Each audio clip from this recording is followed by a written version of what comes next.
Okay, so let's proceed from the section that was left to be discussed.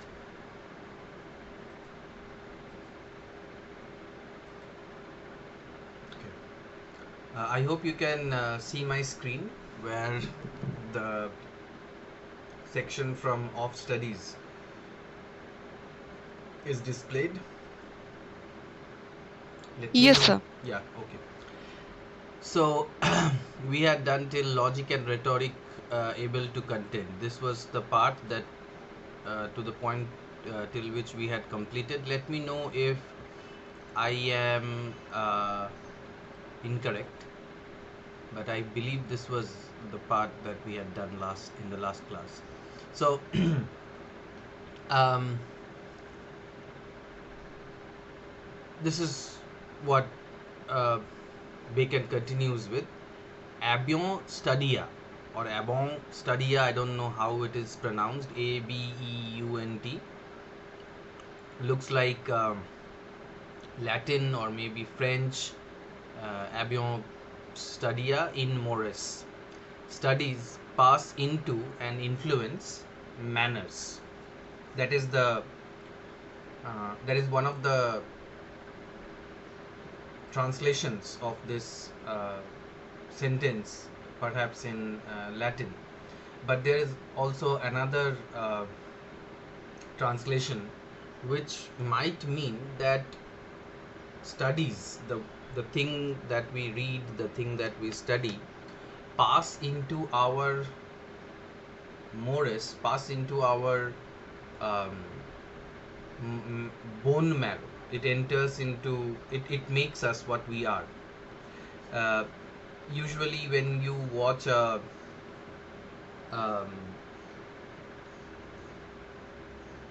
an OTT drama in some channels, it is you behave after the kind of things that are shown in the uh, on the screen. Like recently, there is this Hira Mandi going on in Netflix, and everybody is mocking or maybe seriously trying to mimic the Urdu that is being spoken in the drama. So sometimes what we study, if not see, passes into our manners, or it often passes, or if we study deeply, it often passes into our bone marrows. So abion studia in mores could mean both studies that pass into and influence manners, and at the same time it could also mean that studies influence how we behave. Studies pass into our marrow, into our bone marrow. Nay, there is no stoned or impediment in the wit, but may be wrought out by fit studies. Uh, no stoned, I don't know if that is the correct spelling or what it might mean. Maybe it's a old word for impediment or some kind of barricade.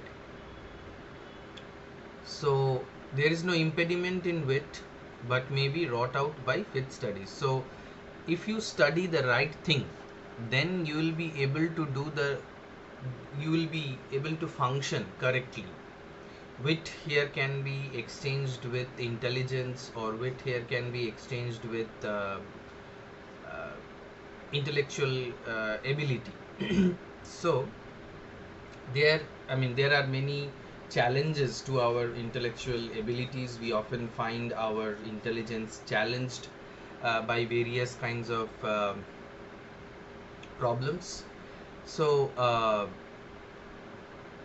Bacon says that we can we can talk about studies, or there are studies which can be uh, used to correct um, those challenges, those impediments, those barricades that we have in our mind. So, like Like as diseases of the body, there is a odd use of both comparatives, like and as. Like as diseases of the body may have appropriate exercises. So whatever disease that is there in a person's body can be cured with appropriate exercises. For example, bowling is good for the stone and reins. Uh, Bowling, uh, which is a typical Western kind of game where you hit some pegs with a heavy ball on the ground. I think that is bowling. And it is good for the stone if you have stones in your kidney, and if you have any problems in your digestive system or nephron, then this exercise, the bowling, will be good for it. Shooting for the lungs and breast, gentle walking for the stomach, riding for the head. I don't know how riding could cure your head, and the like.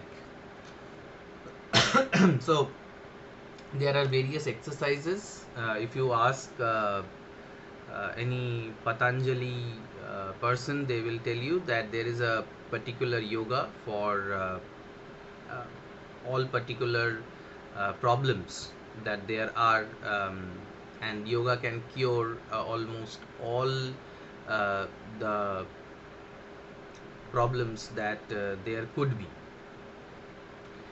Similarly, there are exercises that can cure a person from any kind of disease, but I still cannot imagine how riding a horse can cure a headache or anything, any issues with the head. So if a man's wit be wandering, so if you cannot concentrate, if you are sitting here and looking at your cell phone, or maybe you're just listening and you are watching something else, then that can be understood as wandering wit. You're not paying attention. Let him study the mathematics. So instead of English literature, if you study mathematics, then you will be compelled to concentrate. But in literature, you might get away by not concentrating, by not listening or taking notes, and you can still do well. But in mathematics, you need to concentrate, and hence it will, if you study mathematics, if you practice mathematics, then your concentration levels will increase. For in demonstrations, if his wit be called away never so little, he must begin again. Why is mathematics good for concentration? Why studying mathematics will make you concentrate better? Because if you do not concentrate in mathematics, then you have to begin again. So that will make you concentrate. If you do not concentrate, then the sum might go wrong, and you won't be able to. You have to do it again. You have to cut it and do it again. If this wit be not apt to distinguish or find differences, let him study the schoolmen. So, if the problem of the intelligence is not being able to distinguish or find differences, if a person cannot judge properly, then what is the prescription for that kind of a person? What kind of study will help that person judge well, distinguish well, understand everything else better? That is studying the schoolmen. The schoolmen here refers to philosophy. So if you study philosophy, then you will be able to judge and distinguish. That is what Lamb says. And why this is so, he also gives the reason as to why philosophy is good if you want to concentrate, if you want to um, uh, if you want to judge and distinguish between things. because they are simini sectoris, splitter of hairs. Simini sectoris, splitter of hairs. It simply means one who is very specific in whatever they are doing. They make very small distinctions between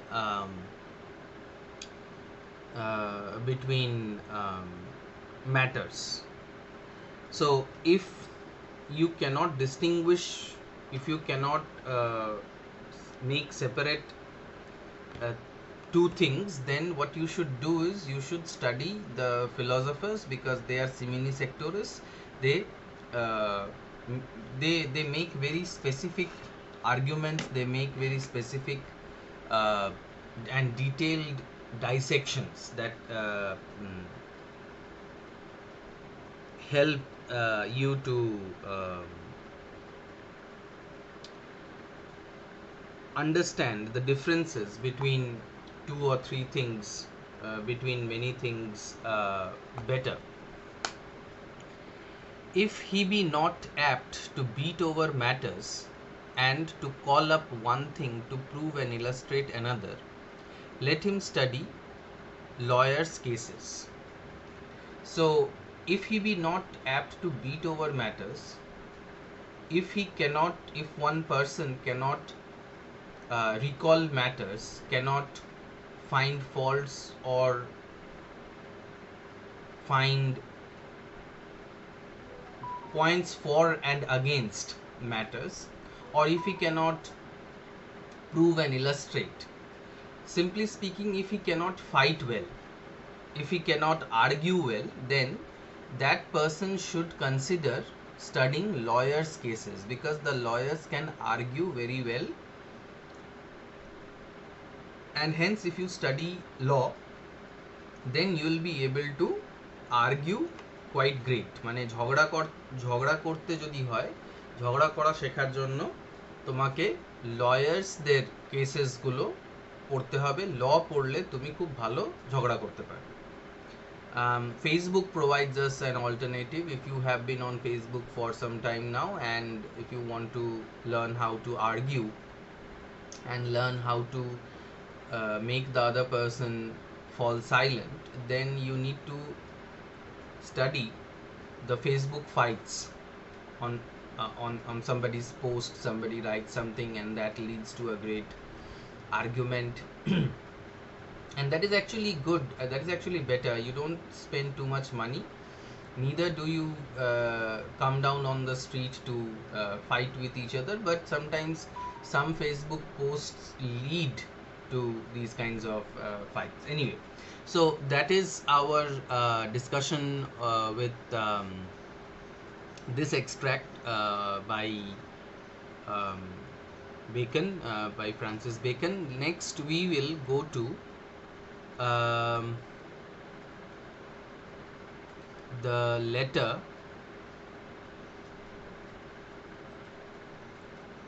written by John Donne. Just give me a minute.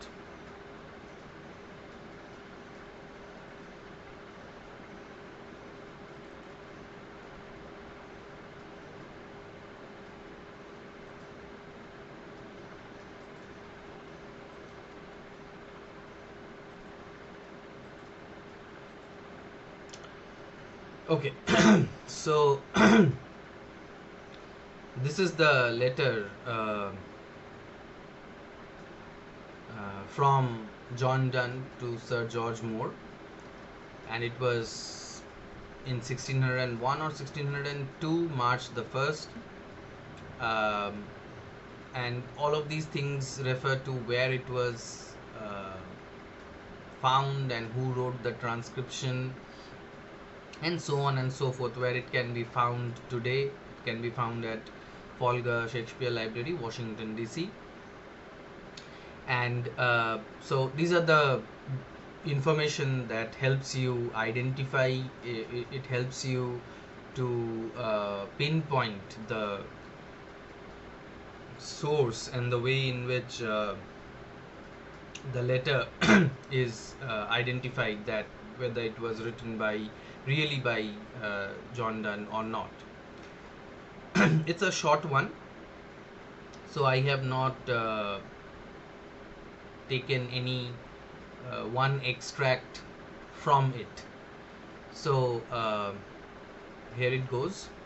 Sir, if I could fear that in so much worthiness as wise in Yao there were no mercy, or why if these weights oppressed only my shoulders, and my fortunes and not my conscience, and hers, whose good I think it sounds as dearer to me by much than my life, I should not thus trouble you with my letters. So first of all, we need to understand what this why mean.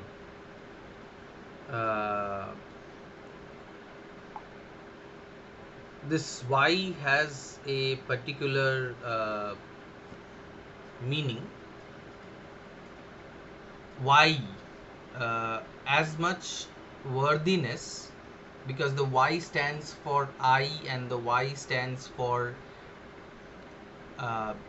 if the Y in this word stands for I, then it is in, and then the Y is the OW is U, or the W is U. So before we go into it, we need to clear what this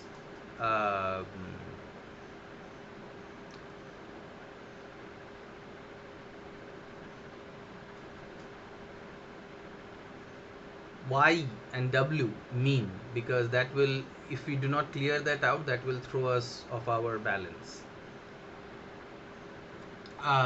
So if I could fear, so let's take this, let's make a kind of a note here so that we can handle it better. So Y, sorry, could mean I, okay. So that is here worthiness, and so it will be how did I get this thing anyway? So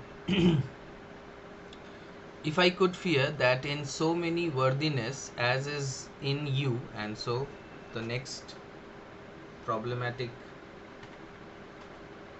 letter is W. So in the Elizabethan and in the Jacobean period, when English was written, the Y stood for I and the W stood for U, and the opposite could be true also, that the U could stand for W, or the U could stand for V, or the V could stand for W, because we have seen this in the poems by what's his name, Edmund Spenser. Because if you look at the Elizabethan spelling, if you look at the 16th century spelling, then you will find that the U, the love, the word love had U rather than V, so it sounded like love. And I think there's a Scottish influence in this, where people from Scotland usually don't say were, they say were, and instead of love they would say love. So you could find some love poetry. Anyway, jokes apart, so in this letter, Donne writes about his life, about his problems, to his friend, or maybe to his mentor, George Moore, and he says, if I could fear that in so much worthiness as is in you there was no mercy, or if these weights, again A for E, These weights oppressed only my shoulders and my fortunes, and not my conscience, and hers, whose good is dearer to me by much than my life. I should not thus trouble you with my letters. So anybody can guess that who is this hers? Can somebody tell me who is being referred to as um, hers? Who is this about? Donne is writing about a woman, and he feels that her good is dearer to him uh, than anyone else's. Anyone? Who's this her?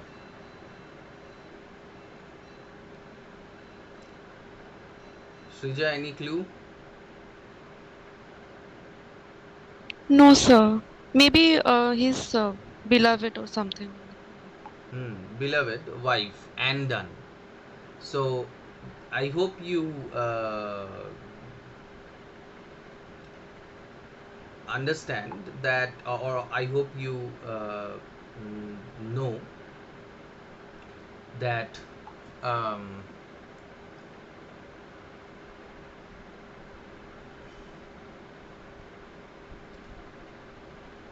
Donne married Anne. I mean, John Donne married Anne uh, against the wishes of the father of Anne, and actually they eloped, and it's very dramatic that John and Anne. John worked in the law firm of Anne's father.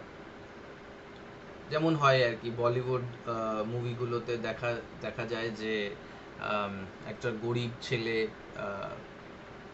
Villain type বাবার কোনো একটা দোকানে বা ফ্যাক্টরিতে কাজ করছে, লোলি person, গরিব ছেলে, and he falls in love with the rich girl who is the Malik's um, daughter. And then there is trouble, and just like the Bollywood movie, um, they George Moore was Andon's father. Is it so? I don't know. I mean, Orna, do you like? Have you found a source where this is mentioned? I mean, I have no idea.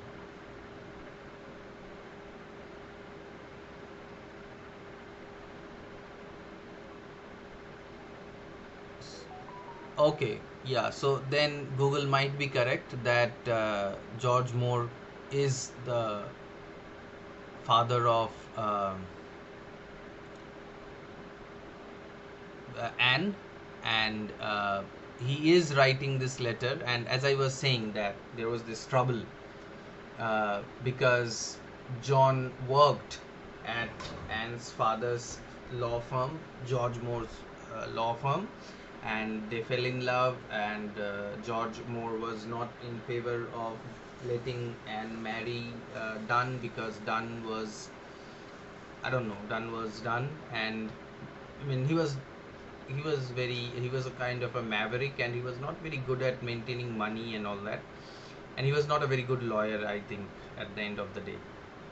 So um, so they eloped, but I guess it could be that this letter is written after the elopement, or maybe before the elopement, and maybe Dunn is trying to forge some kind of a reconciliation with the father-in-law, um, and maybe because the father-in-law was really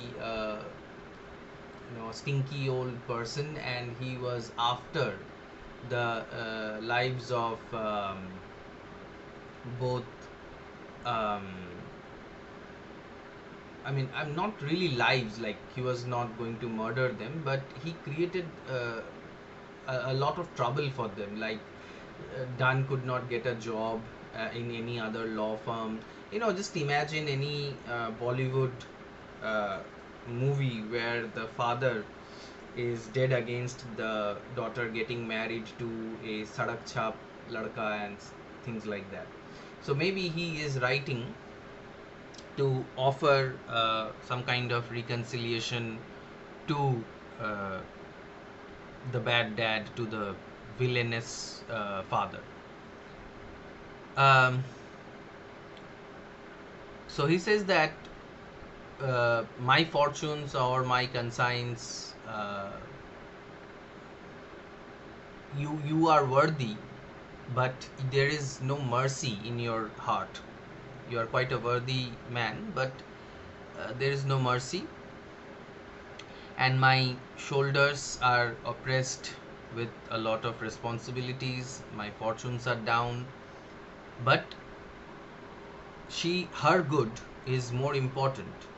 Anne's good is more important than his own life, and hence he is writing the letter to the father-in-law. Otherwise, he wouldn't have had written the letter. So these letters are important because they give us a sneak peek into the lives of the poets or the lives of the great people whom uh, we admire, or whose poetry or novels or writings we read. And when we read the novels or the essays or poems or short stories, we feel that these personalities are completely different from what they appear to be in their private lives, in their letters. For example, Rabindranath Tagore, who we all know to be an abject romantic and a very progressive thinker, and a person who was a great humanitarian, um, and he was all for humanity and so on and so forth. It is reported that in his letters he appeared to be very pragmatic, very practical, very commercial, even very mercantile. After all, he was from a family of merchants, and once it is reported in one of the letters, in one of the biographies, that once somebody who could not pay the rent for the farming because of some reason, somebody or the people belonging to Rabindranath household was beating up, was whipping the poor chap, and Rabindranath just sat there doing something else, perhaps writing another poem. This was a contrast to the image of humanity or the image of humaneness that we usually associate with Rabindranath Tagore. But it is the letters that betray the true personality of a person. So, in the very beginning of the letter, we can find that John Donne is um, making a plea. We had known Donne to be a swashbuckler, the kind of swagger that he presents in his poems makes us his fans. We love him for his sexual aggression, or we love him for his intellectual penetration. But in this letter, he appears to be helpless. He does not appear to be the chivalric, even what was their name? It also starts with C, um, but I'm forgetting the name of the group of poets. Though he did not belong to them, but they were known for their style, and they were known for their bravery in words, if not in deeds. And so we also know Donne to be very frank, to be very outspoken, to be very clear about what he wants. But here he is uh, justifying as to why he is writing a letter. He is saying that he loves his wife more than his own life and his own good, and so on and so forth. And he is showing someone else to be more powerful than he is, and he is appearing in front of us to be powerless. He is appearing in front of us as a very common person, which might take away some sheen from our fan reaction to John Donne. Now, when we read his poems, we we would be able to understand that this is not what John Donne really was. He was a common person with common problems and misgivings and insecurities that any common person has in general. But when I see that this storm hath shaked me at root in my Lord's favour, where I was well planted, and have just reason to fear that those ill reports which malice hath raised of me may have troubled her, I can leave no honest way uh, untried. Okay, this was a tough one. So V is you and Y is I, so it's untried, no honest way untried, to remedy these miseries, nor find any way more honest than this, out of a humble and repentant heart. Heart means heart, like the beating heart, for the faults done to you, to beg both your pardon and assistance in my suit to my Lord. So,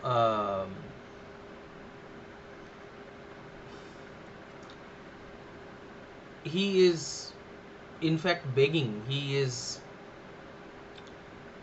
Uh,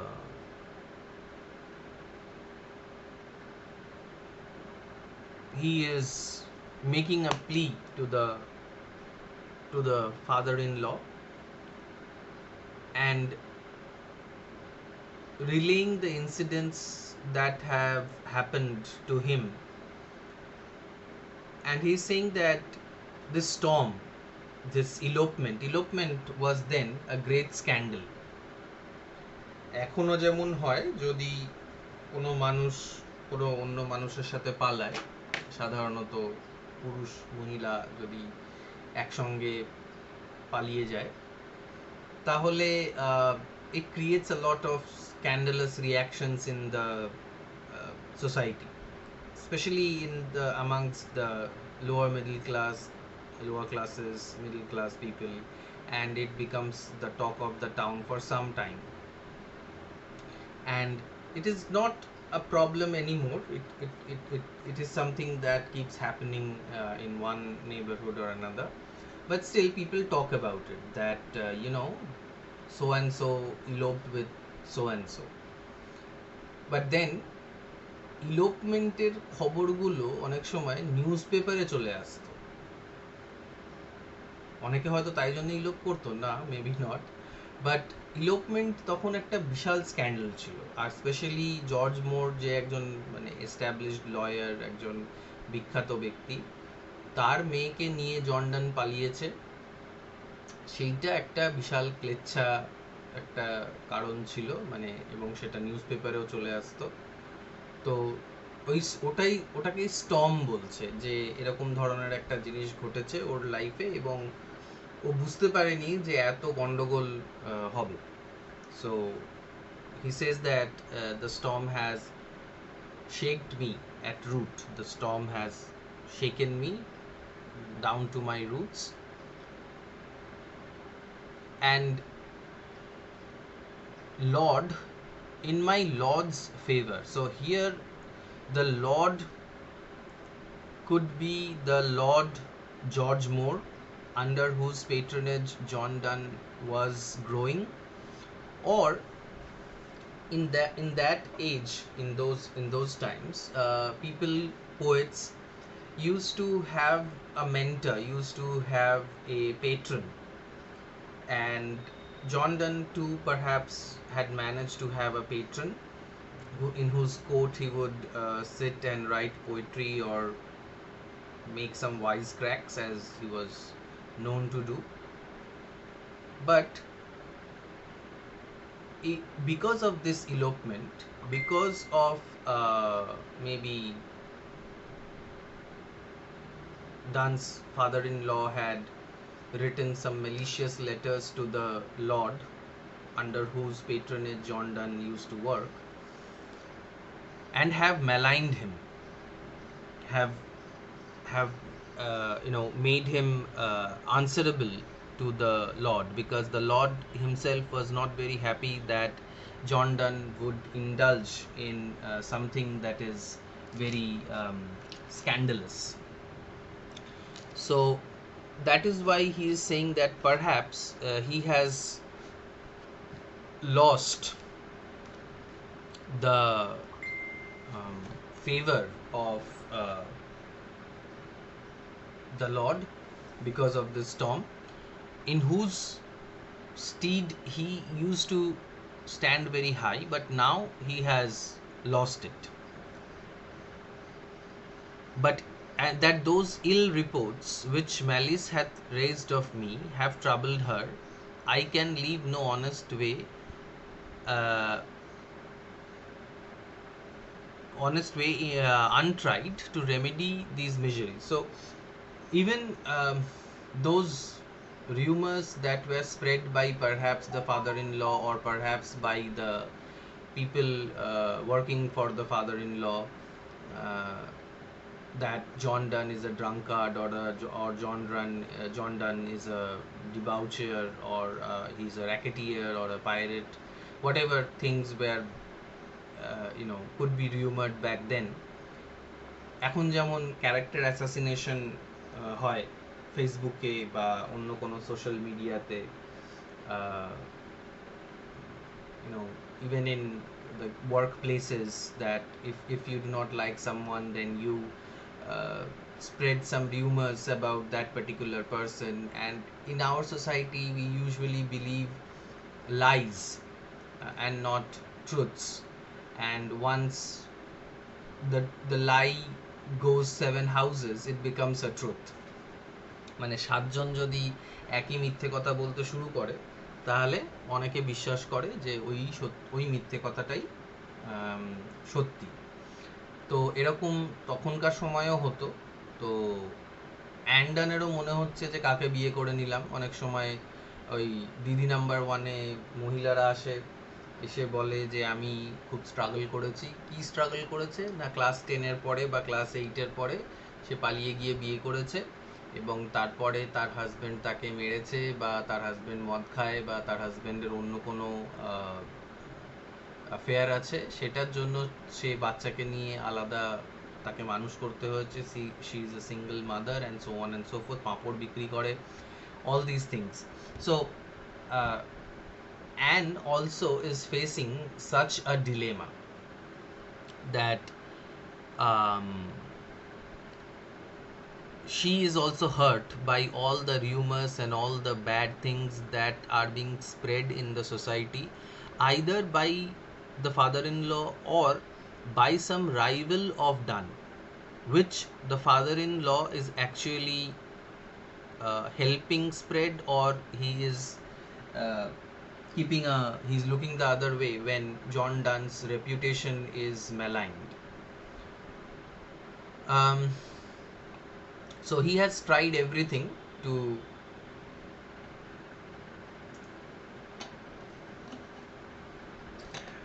do away with the rumors, to fight off the rumors and remedy the miseries, but he cannot find any honest way out of this. However, he acknowledges that he has done some fault to uh, George Moore, and he is begging his pardon and his assistance. He is asking for a reference letter. He is asking for a letter from his father in law so that his patron, Donne's patron, re employ him, or Donne's patron understands that Donne is not at fault and Donne is a good person and re employs him or gives him the position that he once enjoyed. So, and he says that he has a humble and a repentant heart. I mean, repentance, why? Because he has eloped with his daughter, and humble, why? Because he is uh, supplicating himself, he is begging, he is requesting, rather than boasting, rather than making some conceits, rather than making some bold metaphors. He is using a very simple language to supplicate his estranged father in law. I should wrong you as much again as I did if I should think you sought to destroy me. He is using all sorts of supplicatory, soft words to make the father-in-law appear a little soft on him. That he said that if I think that you are trying to destroy me, then I would be making some kind of a mistake. I know that you are not trying to destroy me. You are only doing what a father would do. But he knows that it is the father in law who is trying to destroy his career, but he's trying to make him feel that as if he is he is not the person who is destroying Donne's career. But though I be not headlongly destroyed, I languish and rust dangerously. So even if I am not completely destroyed, I am suffering. I languish and rust because I cannot do whatever I was trained to do. In government offices, in government sector, when a boss wants to punish an employee, instead of giving more and more work, which happens in the case of private employments, the boss takes away all the work that a worker had to do, and that worker has to sit all day doing nothing. That is a kind of a psychological torture that can make the employer, that can make the employee resign, or ask for forgiveness, or this is a kind of a punishment that is given to people in the government sector. And I think a similar punishment was awarded to Donne, who was not given enough things to do, and hence he is rusting. He is staying without any kind of work, and hence it is very excruciating for him.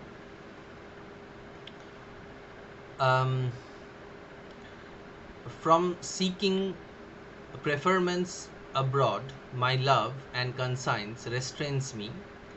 From hoping for them here, my lords, disgracings cut me off. So he does not want to go abroad. He says that he can go abroad and he can find a job, but he does not want to go there because his conscience restrains him. He feels the pang of conscience, the bite of conscience, that he has learned so many things in this country. Why should he use his talents abroad? Or his love, Anne, does not want him to go abroad and work, because that would mean that he would be either leaving Anne, and then why did they get married if Anne were to stay all alone? Or maybe she was not in favor of going to a different place and settle.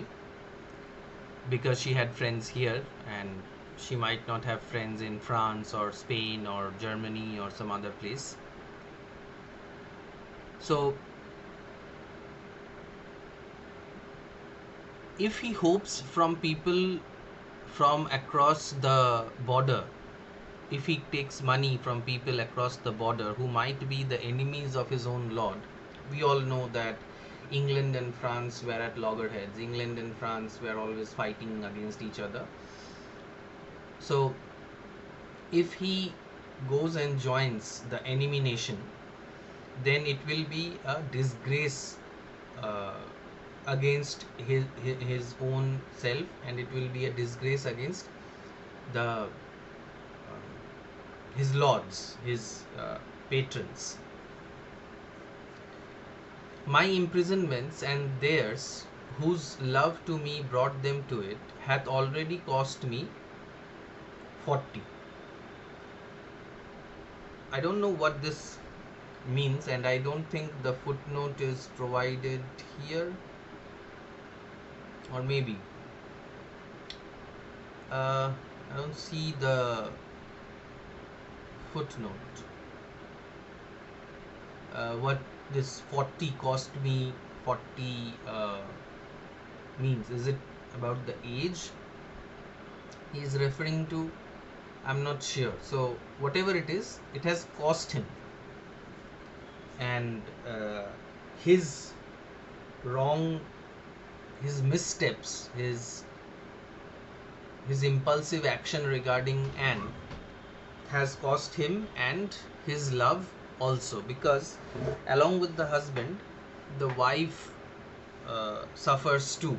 The wife is suffering as well, and he is as much repentant for his own deeds, as much repentant for the loss of prosperity, wealth, and luxury and leisure for Anne.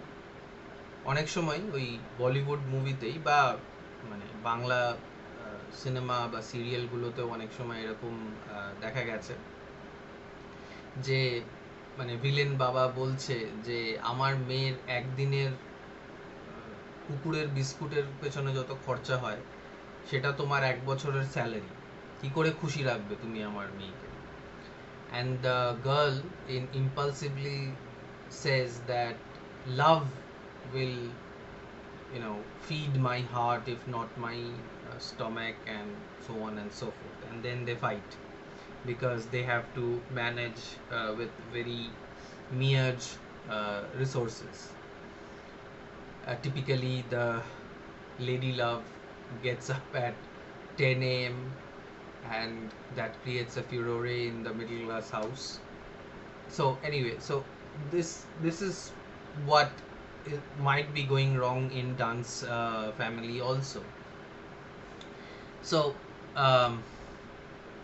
and the love of my friends, though it be not utterly grounded upon my fortunes, yet I know suffers somewhat in these long and uncertain disgraces of mine. So not only Anne, but also his friends are suffering because of the actions taken by Donne. Now this is again another very dramatic, because we have often found in movies that the hero's friends are killed by the villain if they cannot find the hero himself, or the hero's friend sacrifices his life so that the hero and the hero's beloved could run away, and that is very tragic. That becomes very, we are filled with anger against the villain. And the same thing is happening here, because they are associates of Donne. They are being hounded by the powers that be, the powers that stand against Donne. I therefore humbly beseech you to have so charitable a pity of what I have and do and must suffer, as to take to yourself the comfort of having saved from such destruction as your just anger might have laid upon him, a sorrowful and honest man. So he requests, he beseeches the George Moore to have pity, charitable pity, on him that he has suffered enough, his friends have suffered enough, his wife has suffered enough, and that he might stop his anger, he might stop his campaign against Donne and let him be. He is already very sorrowful, he is repentant, yet he is honest, and he has done no other harm to the father-in-law except for running away with his daughter and disgracing him. But he uh, asks for forgiveness, he asks for his pity, he asks for his mercy, that please have mercy on me. I was bold in my last letter to beg leave of you that I might write to your daughter.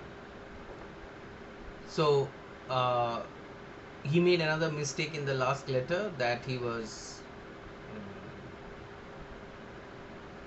he left the father-in-law and a discussion that they were having to write a letter to his wife, and that might have been taken as an affront by the father-in-law.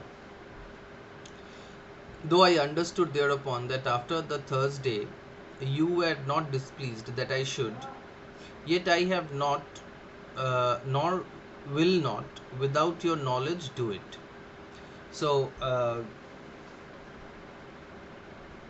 he says that I understood that you are not very displeased, um, and I also made it clear that I will not do it without letting you know, not write to your letter without knowing, without letting you know that I am writing a letter to your daughter, or I am quoting her. So that is supposed to make you feel less displeased, that I am not completely disobeying you, I am not completely doing anything that you have not asked of me. Though I understood, okay, but now I beseech you that I may, since I protest before God, it is the greatest of my afflictions not to do it. But he begs the father-in-law to allow him to write letters to his daughter. This may be post the elopement, or this may be after the elopement, when Anne got back to her father's house, and now the father will not allow Anne to meet with Donne, just like you know that movie, Gadar, the Gadar Part 1. I don't know if you have watched it. Um, so Sunny Deol wants to meet Sakina, I think that was her name, and her father, Amresh Puri, will not allow that. So they were already married, they had a child, and still Amresh Puri wants uh, to keep to take Sakina away from Sunny Deol, whatever his name was in the movie, and to Tara Singh. Tara Singh. Okay, yeah. So Tara Singh, and we can find a similarity between Tara Singh and Sakina here. I can understand that. I have been analyzing the entire letter from the perspective of Bollywood, and I will not really encourage you to do that in all of your answers, but at times when you do not have much to latch on to a particular text that is very distant from our own times, you can try to find some kind of an analogy like this, because this is what is happening here. But I'm not sure, I have not read Donne's biography, or do not know much about the proceedings between Anne and Donne and George Moore, and how things came to be. But I think something like this is going on. There is some kind of a family tension that is going on right now. And if he cannot write a letter to Anne, he will feel very bad, he will feel very distressed. And so he requests the father-in-law to let him write to her. In all the world is not more true sorrow than in my heart, nor more understanding of true repentance than in yours. And therefore, God, whose pardon in such cases is never denied, give me leave to hope that you will favorably consider my necessities. To this merciful guiding and protection I commend you, and cease to trouble you. 1st March 1601. Yours in all humbleness and dutiful obedience, John Donne. To the right worshipful Sir George Moore, Knight. So he says that I know that there is a great sorrow in my heart. You know that there is a great sorrow in my heart. I have an understanding that you understand that there I am repentant.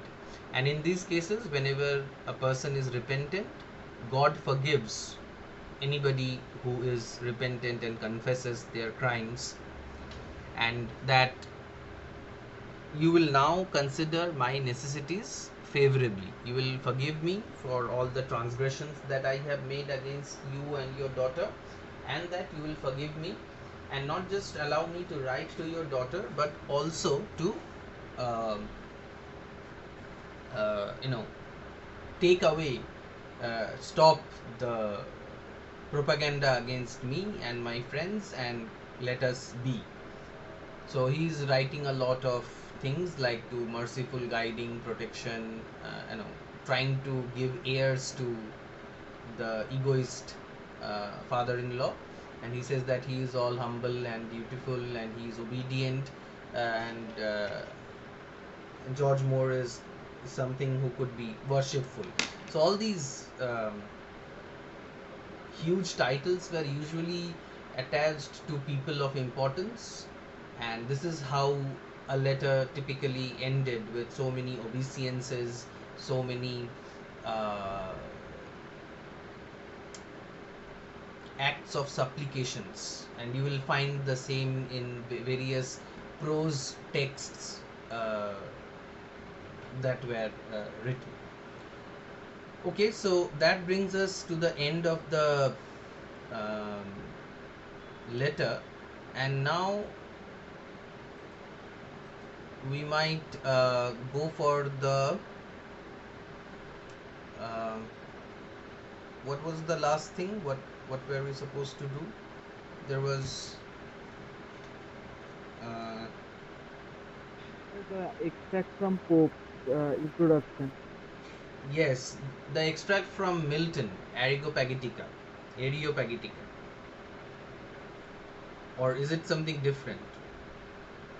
No, no, sir, it was Milton. Sorry, Yes, it was Areo Areopagitica, sir. Areopagitica, Milton's Areopagitica, and let me try to pull it up. Just give me a minute.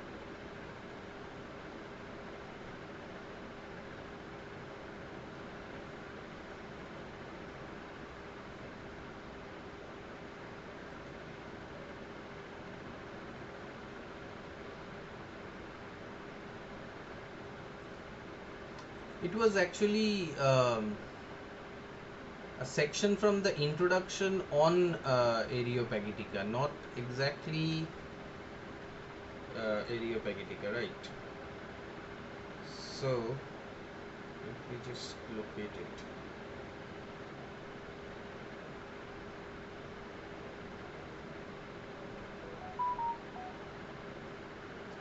Somebody already provided it here.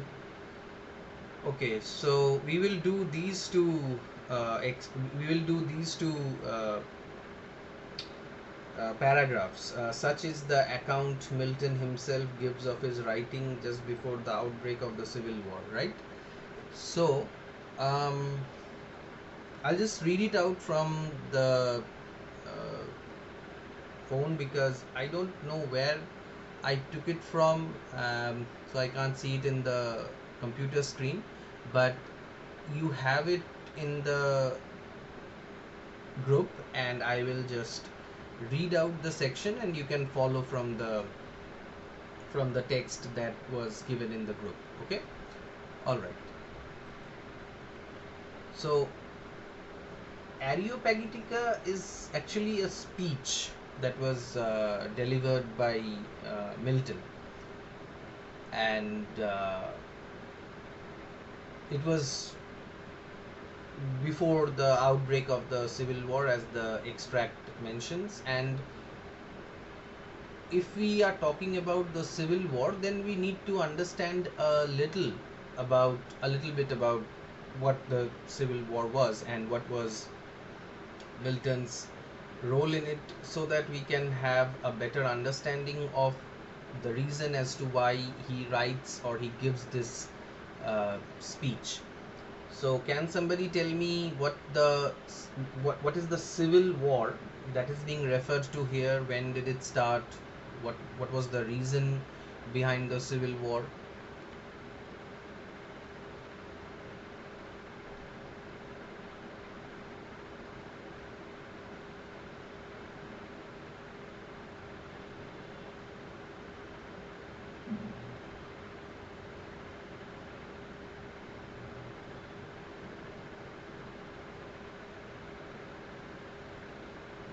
Anyone? So, was this the war between Oliver Cromwell and the throne? Yes, Oliver Cromwell versus Charles the First. But who was Oliver Cromwell? He was a Puritan leader who had previously usurped the throne and established uh, I think established a democracy. No, Not really a democracy. He had established the Commonwealth, the Commonwealth. protectorship. I mean, it was also a kind of a monarchy known with different names. So, but yeah, I mean, Oliver Cromwell versus Charles the First, Puritan versus Catholics. Anything else that was responsible for the Civil War? I mean, what is a civil war usually? And who, I mean, was Oliver Cromwell from a different country, or was Charles the First from a different country? Why were they fighting?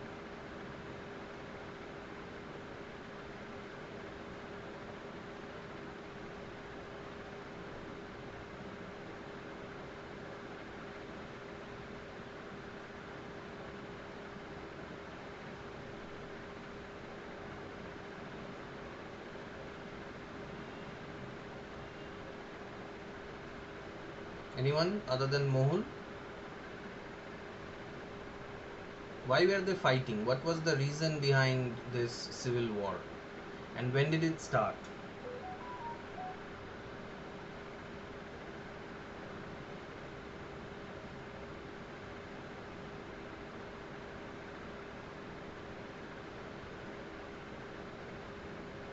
So the civil war began in 1642, and yes, Oliver Cromwell was a Puritan and Charles the First was a Catholic.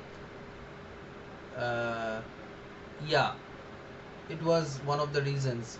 Charles the First was becoming a very autocratic, and he was trying to establish a kind of a dictatorship in England. There were various oppressive policies that Charles the First had perpetuated in England. It was also a case of differences between two political parties, the Tories and the Whigs. While the Tories under Oliver Cromwell belonged to the country, belonged to the villages, um, Whigs supported Charles the First, and their mutual differences led to this civil war, also known in Bengali as Grihojuddha, when two forces divide the nation into two blocks and they fight for supremacy. The same thing happened in US also, between the northern states and the southern states regarding the abolishment of slavery. Similarly, the same thing happened in England, and it raged for 7 years till 1649. And after 1649, Oliver Cromwell won. Charles the First was beheaded, and the protectorship or the Puritan government was established.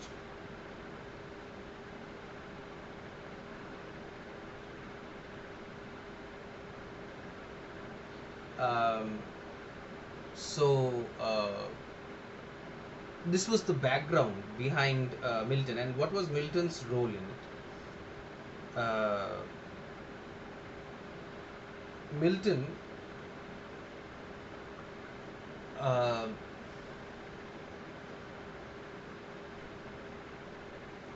was a pamphleteer. Milton was like the court poet. Like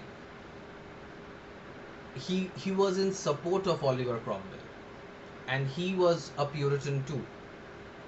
He wrote about the good qualities, about whatever is nice about Oliver Cromwell, and he eulogized his character as if how should I put it? How should I relate it with this present scenario? I mean, if you support a political party and if you make a song or if you write poems and if you eulogize a particular political leader, then you are support in this way you can support a particular political leader or a party, and all political parties and leaders have these intellectuals in their ranks who often uh, write poems. Yes, yes, Vidisha, you want to say something? No, sir, it was a mistake. Okay, all right. So as I was saying, that he was the intellectual power, he was the power of poetry behind the political campaign, and this speech validates the struggle of the Puritans against the Catholics, validates the struggle of the Tories against the Whigs. It validates the struggle of Oliver Cromwell against the throne, because it was usually considered, even in that time, I mean, especially during that time, that the king is the messenger of God on earth. Since the God cannot be at all places, he sends a messenger, he sends a governor, and the king, by the divine right of kingship, is actually God in the guise of man or woman. I mean, if he or she is a queen. So let's go into the text now.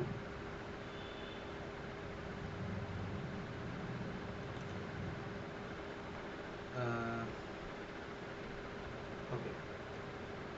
Such is the account Milton himself gives of his writings just before the outbreak of the Civil War and during the continuance of it.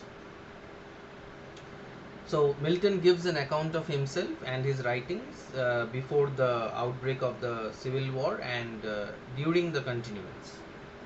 So he justified himself. I can try. So give me a minute.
Yes, I think I can. Just give me a minute.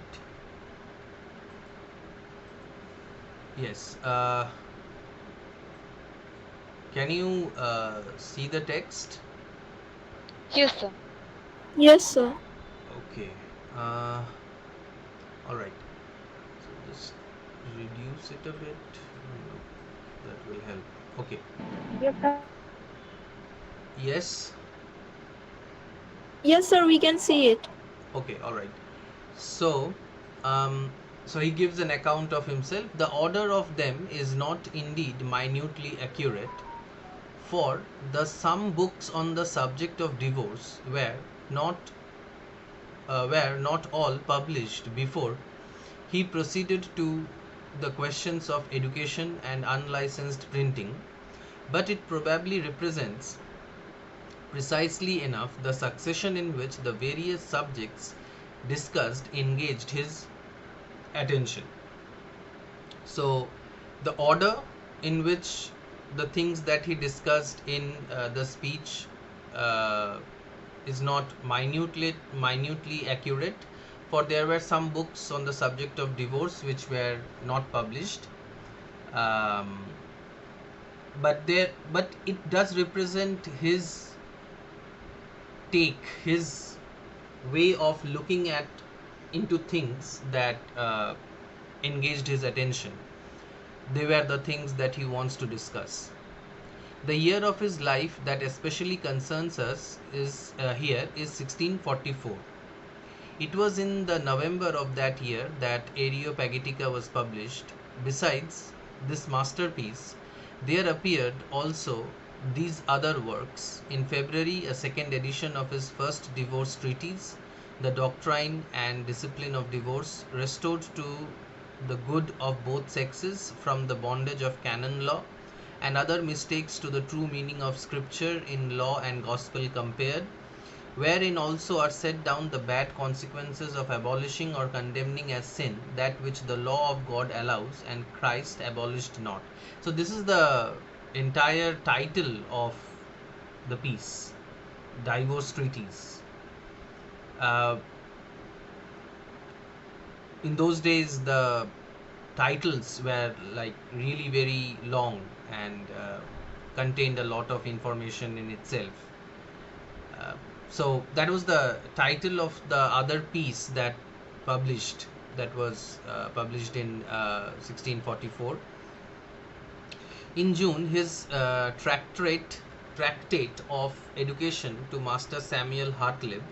In July, his second divorce book, The Judgment of Martin Bucer concerning divorce, written to Edward the Sixth in his second book of. So this is again the name of the entire book. So that the year 1644 was of memorable activity in Milton's life. So we know Milton to be the writer of Paradise Lost or Paradise Regained, or the writer of Samson Agonistes, or the writer of sonnets and other narrative poems. But our introduction to Milton as a pamphleteer, as a prose writer, is given in this extract. And 1644 is the year in which most of his prose got produced. So, the questions that can come from this extract will be very objective. The names of the two books, the names of the two treatises on divorce that he published in 1644, along with the publication of Areopagitica. Though it is not itself about Areopagitica, it tells us about the contents. It tells us, it points us towards whatever prose activity Milton was producing in 1644, and the main theme of Areopagitica being the vindication of the activities that took place before the Civil War or during the Civil War, involving the justification for and justification of um, Oliver Cromwell's activities. But like as we discussed, the 5 mark question that can come from this piece is very simple, it's very direct. Or I mean, I can mention 2 or 3 questions that could be very that could directly come from this piece. Is that why did the author say that whatever Milton mentions in Areopagitica is not minutely accurate? One. Secondly, the name of the 2 treatises on divorce that Milton published in 1644. But something is remarkable here, that Milton supported divorce. We usually associate some kind of stereotypical and orthodox beliefs as far as divorce is concerned in the Catholic system, that the Catholics were staunchly against any kind of divorce, because in the Christian law, in the Christian religious law, only death can separate a husband and wife, till death do us apart, something like that. But Milton, being a Puritan, he is supporting divorce. He is going directly against the flow of the religious flow of the time, and his ideas were supported by um, Oliver Cromwell, and thus he struck a friendship and kind of uh, symbiotic relationship with the ruler.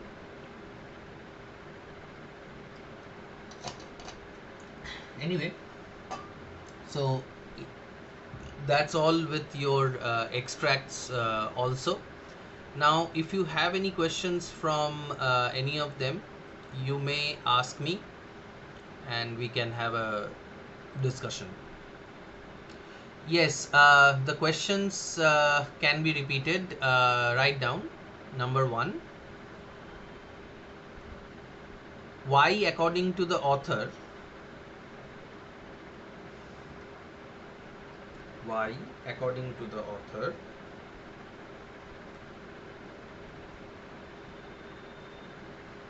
were the details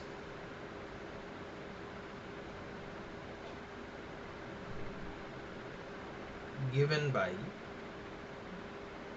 Milton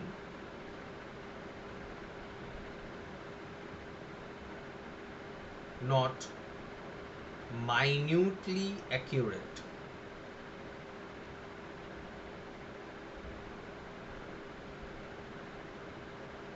Not minutely accurate.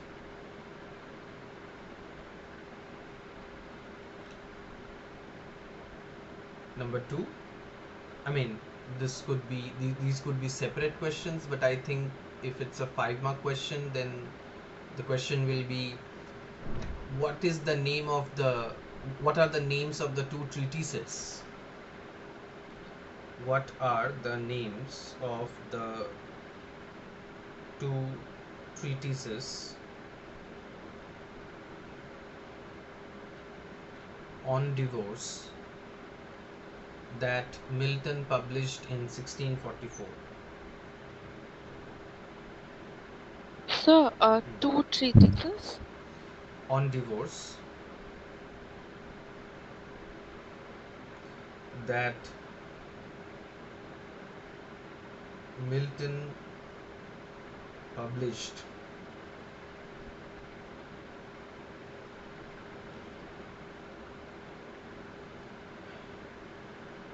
in 1644. Similarly, we need to discuss at least 1 or 2 questions from the other 2 extracts that we discussed, because I think we have already discussed the possible questions from Locke and Hume. Let me know if we have not.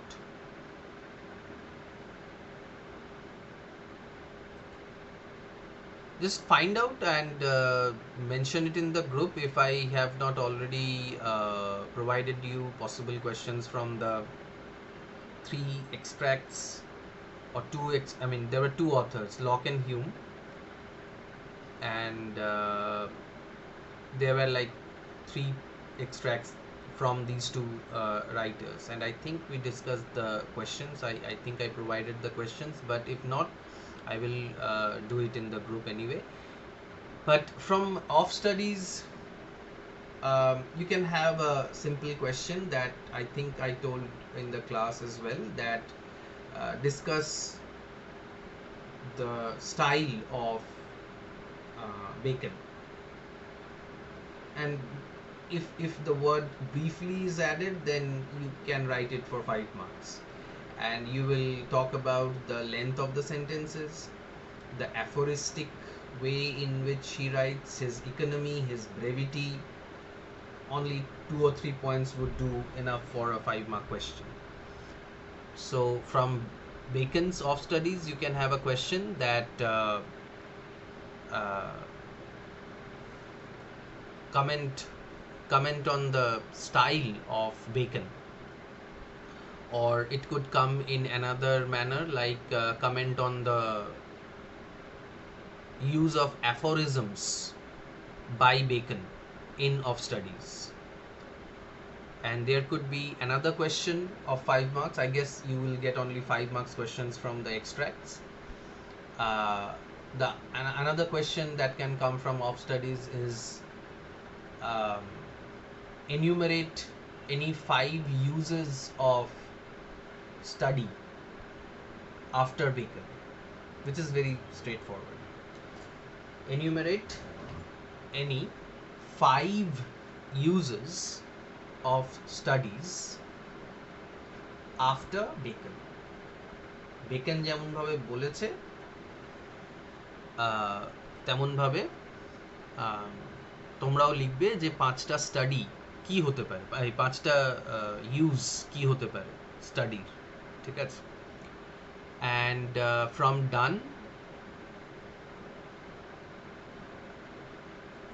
Donne we can say, I can imagine a question that can come is, which I discussed earlier, is that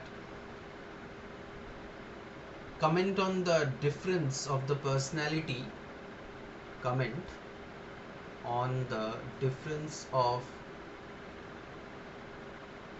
personalities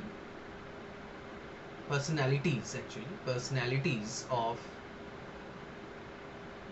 Donne as a poet and Donne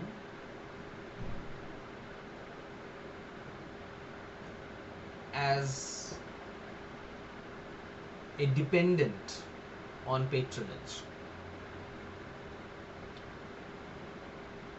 Sir, Donne as a poet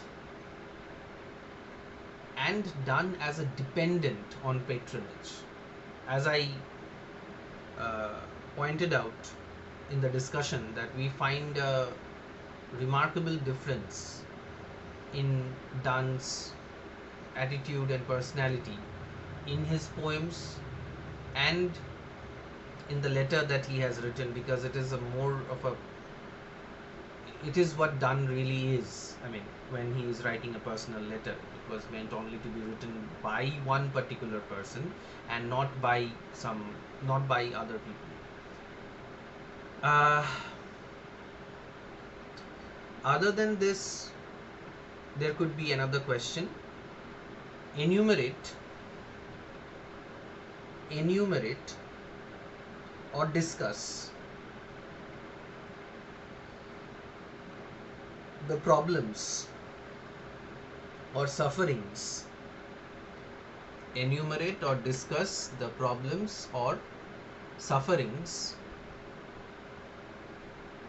of Donne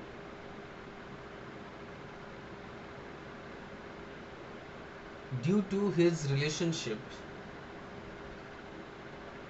with Anne Donne.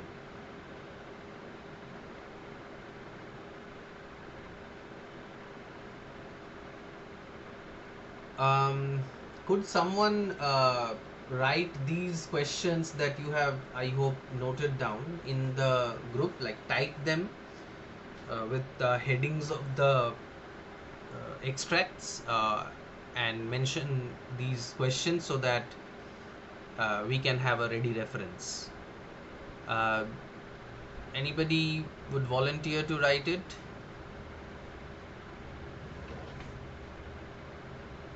Mohul, would you do that for me? Yes, sir. Okay, I'll fine. do. You got all the questions, right? Yes, sir, I got all of it. All right, so fine. Now let's see if you have any questions of your own from the extracts or from Beggar's Opera or from yeah, I mean that's all we had done. With this, we come to the end of our syllabus. But and I don't think we need more classes, but I am always available for trying to solve any questions that you have, and I can see that many of you have sent your um, answers in the email. But other than that, if you have any questions, please feel free to ask them. And give me a minute.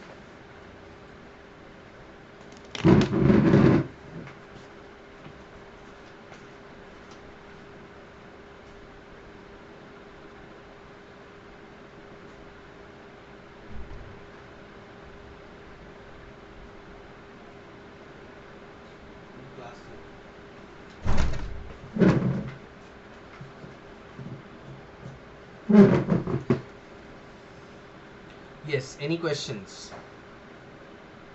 No? If you do not have any questions,